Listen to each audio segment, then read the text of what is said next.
ജീവിതത്തിലുണ്ടായ ഒരു കാര്യം പറയാം. ഞാൻ ആദ്യം ഗുരുവായൂരപ്പനെ അത്ര വിശ്വസിച്ചിട്ടൊന്നും ഉണ്ടായിരുന്നില്ല. ഞാനങ്ങനെ ഗുരുവായൂരപ്പനെ ഒരുപാട് വിളിച്ച് പ്രാർത്ഥിക്കുകയോ അങ്ങനെ ഒന്നും ചെയ്തിട്ടുണ്ടായിരുന്നില്ല.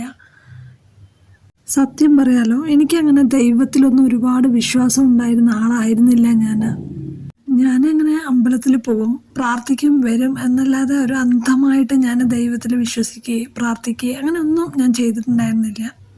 ഒരിക്കലും എനിക്ക് ഒരുപാട് വിഷമമുള്ളൊരു സംഭവം ഉണ്ടായി. ആ സമയത്ത് ഞാൻ ഗുരുവായൂർ അമ്പലത്തിൽ പോയിട്ട് കണ്ണനോട് എൻ്റെ വിഷമങ്ങളൊക്കെ കരഞ്ഞിട്ടാണ് ഞാൻ പറഞ്ഞത്. ഒരുപാട് കരഞ്ഞ് ഞാൻ കണ്ണനെ വിളിച്ച് ഞാൻ കരഞ്ഞ് പറഞ്ഞു. എൻ്റെ അനുഭവമാണ്. കണ്ണൻ അത് നടത്തി തന്നു. എനിക്ക് വിശ്വസിക്കാൻ കൂടെ സാധിച്ചില്ല. അത്രയും ഞാൻ വിചാരിച്ച കാര്യം എൻ്റെ കണ്ണൻ നടത്തി തന്നു. പക്ഷെ എന്താ അറിയോ, കണ്ണന് നമ്മൾ പ്രാർത്ഥിച്ചു കൊണ്ടിരുന്നാൽ നമ്മൾക്ക് ദുഃഖങ്ങൾ മാത്രമേ ആദ്യം തരുള്ളൂ. പക്ഷെ അത് നാളത്തെ സന്തോഷത്തിനാണെന്ന് നമ്മൾ മനസ്സിലാക്കണില്ല. അതാണ് നമ്മളുടെ തെറ്റ്. എൻ്റെ അനുഭവം കൊണ്ട് പറയുകയാണ്. കണ്ണനുണ്ട്, ഗുരുവായൂരപ്പനുണ്ട്. നമ്മൾ വിളിച്ചാൽ വിളി കേൾക്കും, തീർച്ചയാണ്. പക്ഷെ നമ്മൾക്ക് ക്ഷമ വേണം. ക്ഷമയില്ലാതെ എന്ത് പറഞ്ഞിട്ടും കാര്യമില്ല. നമ്മൾ വിളിക്കും തോറും കണ്ണൻ നമ്മൾ പരീക്ഷിക്കും. ഫസ്റ്റെല്ലാം നമ്മൾക്ക് ഒരുപാട് ദുഃഖങ്ങൾ മാത്രമായിരിക്കും തരുന്നത്.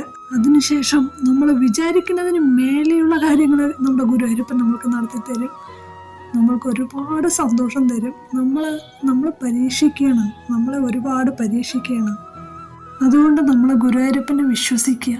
ഗുരുവായൂരപ്പൻ എന്തായാലും നമ്മളുടെ വിഷമം മാറ്റിത്തരും.